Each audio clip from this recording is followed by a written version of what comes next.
butane weighs 58. Carbon dioxide, you recording? Yes. Okay. Carbon dioxide weighs 44. Oxygen weighs 32. Butane, because it's C4, that's 48 for the carbon, 10 for the hydrogen. Whoa, there we go. We got a leak through here.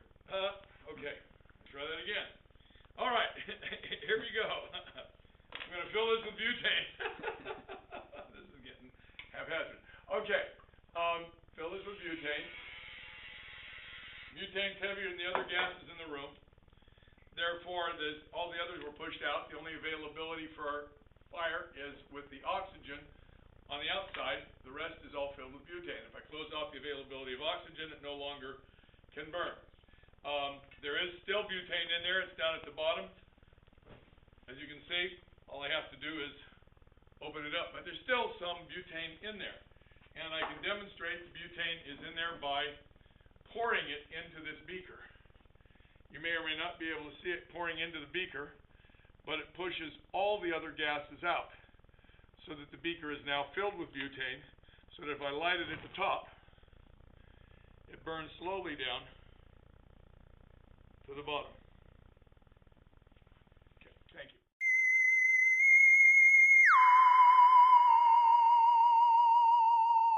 Right now. It is recording? Yep. Okay, I'm filling it with the butane. The butane's going in liquid, so it will expand as a liquid. It'll expand into a gas. It'll cause the whoopee cushion to expand. And now, to answer, do farts burn? Do farts burn? To answer, do farts burn? Still recording? Yep. Do farts burn? Do farts burn? Ha! There we go. All right, good.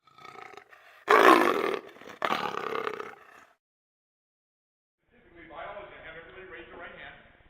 Raise your right hand, okay? You're not going to have to swear to anything, give anything up. The last bit, the rest of it. Anyhow, you touch your mandible with your pinky. You put your next finger beside your mouth. Touch, taste. Next finger's next to your nose. Smell. Next finger's next to your eye. Don't stick it in your eye. Sorry, that's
inside the organic chemistry is a sweet deal. Meth, how many carbons?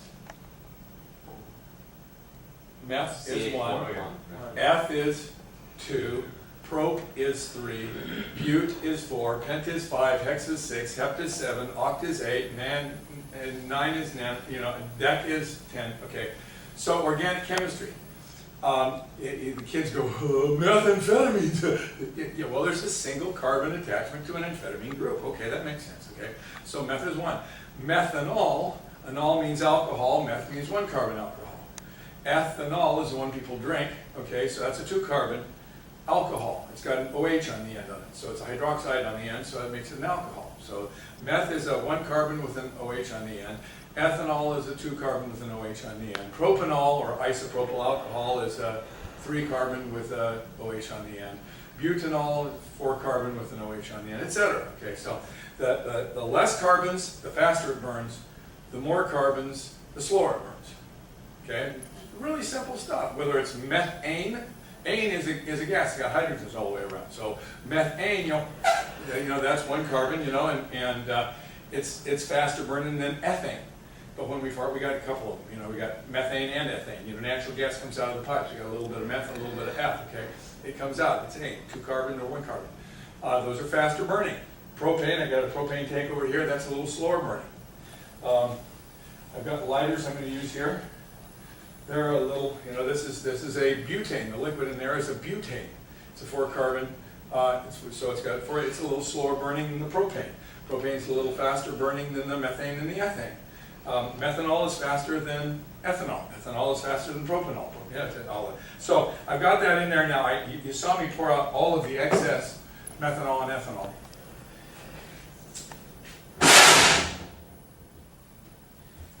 We did it with glass. It apparently got in a glass object that was a little bit weak, a little bit, maybe a miniature fracture or something like that, and it exploded. You saw that there was obviously a lot of force. I had one that cracked one year, and we had been showing it with the glass, and so it was not altogether his fault. Because mine had cracked, I said, whoa, I don't think I'm going to do it with glass anymore. And so my wife had gone ahead and she started buying the water bottles, and so she said, where does this $5 charge for an extra bottle come from? Oh, I took it to class. And so that was what I was doing the very same day at a different school, the day his blew up. And so the principal would come around and he goes, I want to make sure that nobody's doing that demonstration. I said, well, I am, Bob, but it's in plastic. So even if it does blow, then there's not going to be a problem for somebody. But I always like taking it to another degree. You saw me pour out the liquid, right? And so I want my kids to always understand what combustion, oxidation reaction, and respiration really are, what they actually produce. So I started out there with carbons and hydrogens, and of course I poured out all the extra liquid. But if you notice, and of course as soon as I do that, the kids go, oh man, drink it, But there's probably still a little bit of residue of the methanol, and if you drink methanol, that dissolves your liver, your pee turns brown and you die. It's slow and painful death, and it's not really nice. I'm not going to drink it because there's probably a little residue in there. But you notice there was a lot more liquid than when I poured it out before. So where did that liquid come from? And of course that gives me an opportunity to talk about what respiration is. It's okay, now I started with the carbons attached to the hydrogens and just a little bit of oxygen. Mostly the oxygen was supplied by inside the container, right? And so now what I've done is I've made, of course, kids go, do it again, do it again. And I get to say, why can't I do it again? What's the product of an oxidation reaction? Carbon dioxide, and that's the water. So the hydrogen attaches to the oxygen, the carbon attaches to the oxygen, and so I got carbon dioxide inside the container, and carbon dioxide doesn't burn. Carbon dioxide is what we shove inside the fire extinguisher to put fires out. Okay, so I can't do it again. So that gives me an explanation. I can't do it until the carbon dioxide gets out. And so that's what is an oxidation or respiration reaction? We take in C6H12O6, that's sugar. We take in oxygen, we burn them, and we put out water vapor and carbon dioxide. Bakersfield, and as I was coming over here, man, I hit a real nice little fog belt coming on over, just hitting Coastal Highway 101. I was coming on 101 and switching over to Coastal Highway 1. And now I've got carbon dioxide in here and a little bit of water vapor in here. And so we get over in the valley, man, we get this tule fog. And so it really helps for people to understand that we live in a desert belt, but we still manage to get fog in here. High pressure, low pressure, high pressure, low pressure. And so you can actually anticipate your fog by high pressure, low pressure. So if I take and I blow on this to increase the pressure and then release it, you'll see it go clear and then cloudy. See? High pressure, low pressure. High pressure, low pressure. And you can actually identify when we're going to have a fog delay by the relative humidity, of course that's very important, but by whether we've had a high pressure, then a low pressure, and then we get the tule fog when you get a high pressure on top of it, which crushes the fog already made down into a very dense fog. But the creation of the fog is necessary, so you have to have a high pressure followed by a low pressure followed by a high pressure in order for us to get a fog delay. And so you can actually predict when you're getting a fog delay over there. Low pressure, low pressure. And so it's a nice way to be able to demonstrate the high pressure.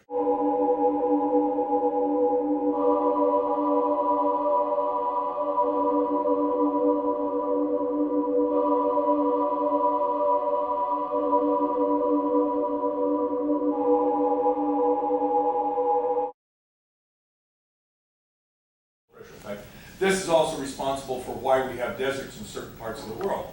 If you take a look at the globe, the tropics are basically low pressure zones. And of course you got your constant evaporation of water, the water's constantly evaporating, it's a low pressure, it's rising water, it comes back, it cools by the space, the coldest space, and as it comes back down, it ends up pressing down, the weight of it, the mass of it, presses down, and so we have high pressure zones across the world in that hemisphere and that hemisphere, and of course those are the deserts of the world.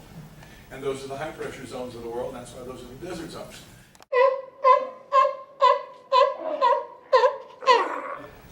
With the results, I have to be honest with you. You'll see what I mean. You're all science people, to some degree at least. So I've got fire, it's out of control, I got to put it inside something. I'm gonna put that fire out by suffocating the fire. There we go. That fire is now out of oxygen, and now the fire will go out. And now we're all safe from this horrible fire. Yeah. Dun dun dun dun dun dun dun dun dun dun dun. She's looking at you. It's a freaking donut in there. I've often thought, wouldn't it be great to get like a marble pierced in my navel? That would really freak people out. Oh yeah. Would you help get that out for me? Would you? They always love this one.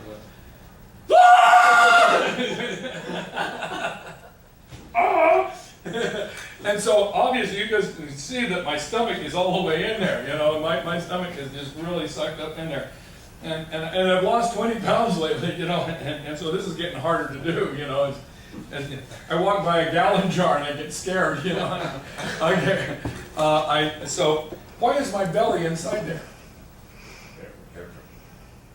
Lack of Air pressure and lack of air pressure. Where is the air pressure? It's inside my body from outside my body. And it's pushing in there.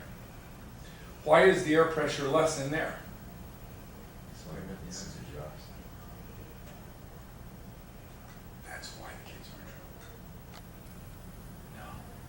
The heat expanded the gases out of the jar. That's right. And I cut it off. And now, in order for my belly to get out of the jar, the air has to get back in. Now that it's cooled down. Only place, and of course you should explain that to the kids. And then you say, okay, the next time you do it a week later. You go, how come my belly's in that? Okay, what a hickey. And you ask the kids a week later, now how come my belly goes inside the jar? He said, because the fire ate the oxygen. And that's why I'm still bothered by it. You know what? It's proof right there. Ron, he's got another thing he's got to do this morning, and so he's coming over. He'll be here in the afternoon. He's going to do a lot of discrepant events. He works with the credential program at Cal State Bakersfield, science facilitator for both primary and secondary at Cal State Bakersfield. And he got his PhD by proving that when people think they know what happens, they don't let other concepts in. And so that's what's happening with the kids, and I know that's what's happening with the kids, and I get it. And Ron proved it, and so I have problems with that. But that's an actual thing we encounter.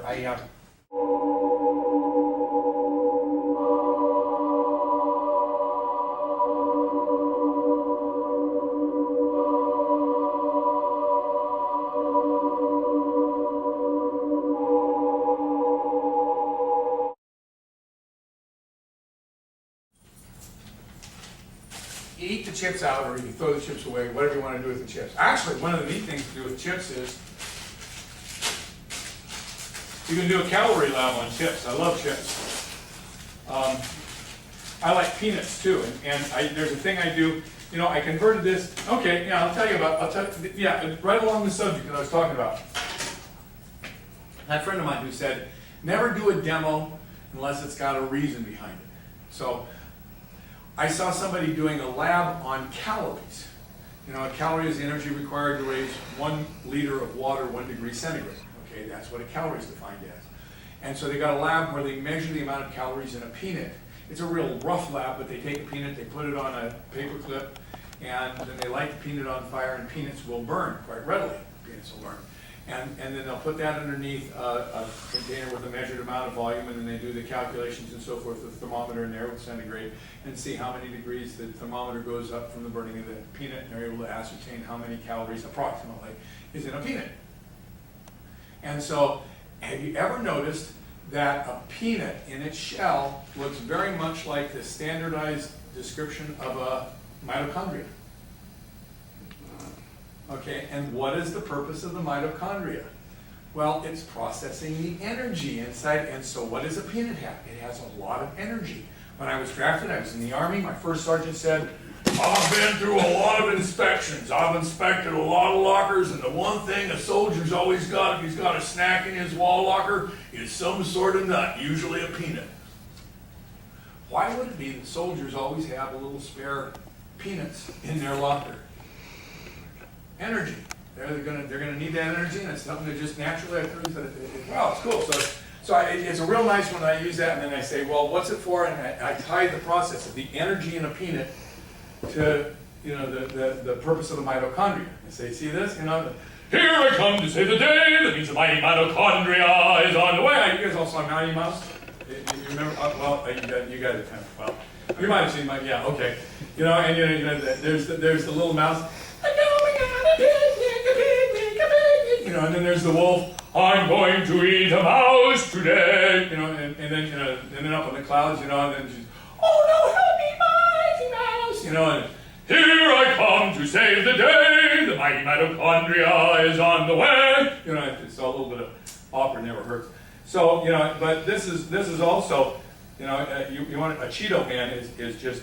It's huge, you know, so if you ever get lost in a cave, you know, and your batteries run out and your flashlight, make sure you got peanuts or Cheetos along, you know, but, and so you can see how many calories, you know, and you talk about the peanut, how many calories it had, and you can talk about that. So you can use them, it's going to take you a long time to use a whole bag of these, you know, because there is a lot of calories right there.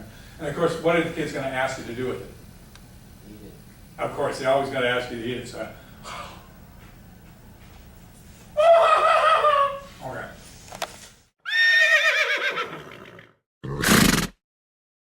And of course, this is one, somebody showed me a neat presentation. I went to this science conference, and they showed me an air cannon. And I was jazzed, man. I had to make one. They showed me, gave me the design, they gave us the blueprint. It's made out of plywood. It was approximately 4 to 5 inches thick and or deep, and it was probably about 18 to 20 inches long and about 14 inches wide. and it had 20 mil plastic on one side, and it had approximately a 4-inch hole on the other side. Okay, and so I was going to make one, you know, and I put it off. You know, have any of you guys ever experienced procrastination? You know, I'm going to do it. I really want to do it. I planned on doing it.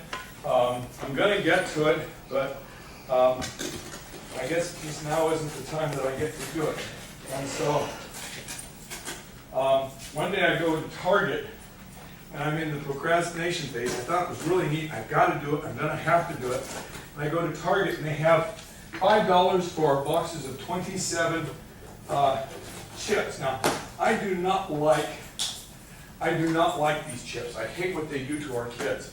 Most of these chips have monosodium glutamate in them. Wow, it's the same design as the one that I was going to make, but it cost me $5. I really didn't care whether I didn't. I really didn't care. See, the thing that's cool is accuracy is a problem, but if I still believe I should be able to hit you from. I can feel a little freeze. Oh, well, then it just missed you. Because if I hit dead on. There you go. Yeah. You'll feel it all. Did I get you back there? Yeah. Okay. Machine gun effect? No. Okay. I tell you what, something helps me aim is if I can see where I'm shooting. Of course, that's true of anybody, right? That's why we've got lasers and stuff. And so I found that Halloween time is the only time to get this. I tell my students when I first break out the smoke machine, they go, oh man, where do I get one? Well, if I don't do it at Halloween time, they'll go, oh, that's a bummer, and then they forget about it. See? But so you get these $20, $15, $16 at Walmart at Halloween time. And there's always things that you'll love a smoke machine for. So get them then. Otherwise, they'll cost you $50, $60 from different companies, but party supplies. But get them at Halloween time, and then you get them dirt cheap. And now I get to see what. How about that?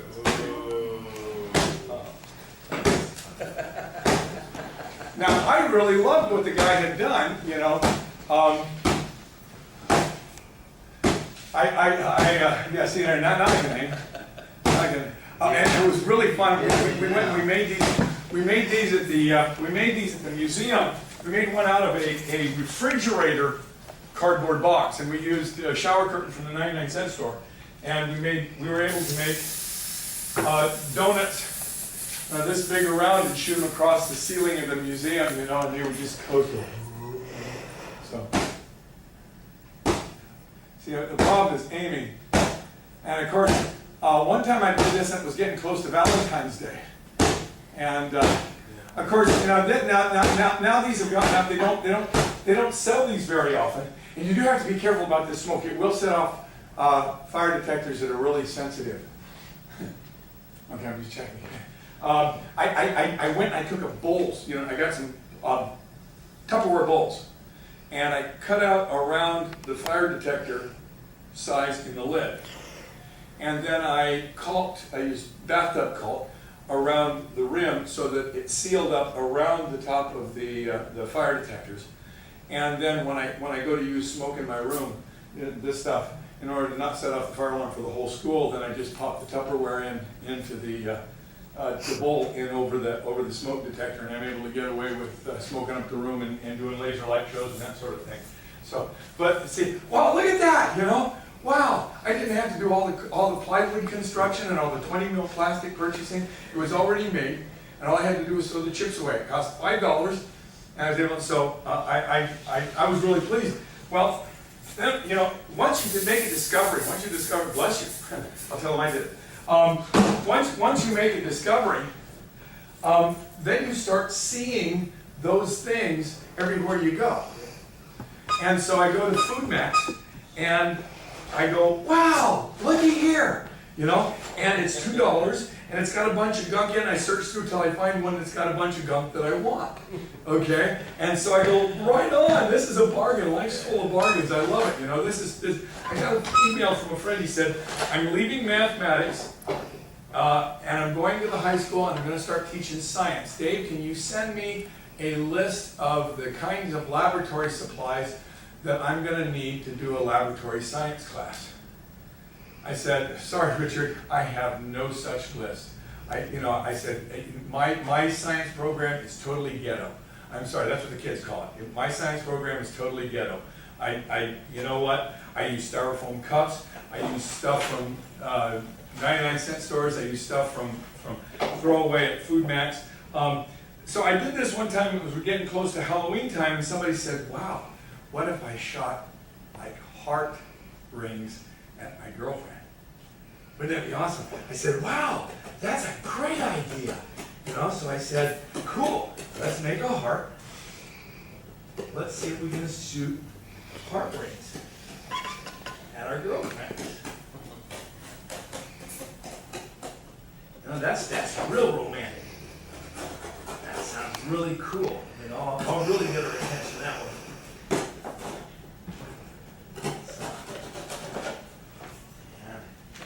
And so if I make the hole big enough, I can get all the goodies out of the box. I don't have to smoke up the goodies in the box.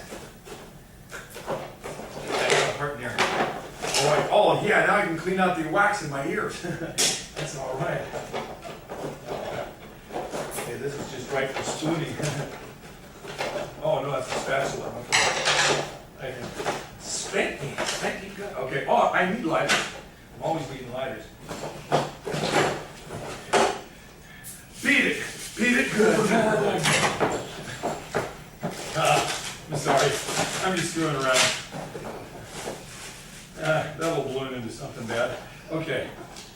All right. And when I tear this, I needed the tape. Okay. So you can see why I picked this. For $2, I got a whole bunch of supplies and stuff I need. And I got this. Now, what I like about these is this is more flexible. So if I've got a movie on and I want to make sure the kids know that I'm watching them, but I don't want to make a noise, I want to yell out their name and that sort of stuff, all I have to do is and it doesn't hear as much noise because it's more elastic. Am I not hitting it? See, it makes a lot less noise. And so I do, but okay, now let's see if we get the hearts. I want to see if we get the hearts. Okay, good. All right, good. A little smoke. Here we go. Did we get the hearts? Did we get the hearts? Did we get the hearts? Oh. No. Why would that be?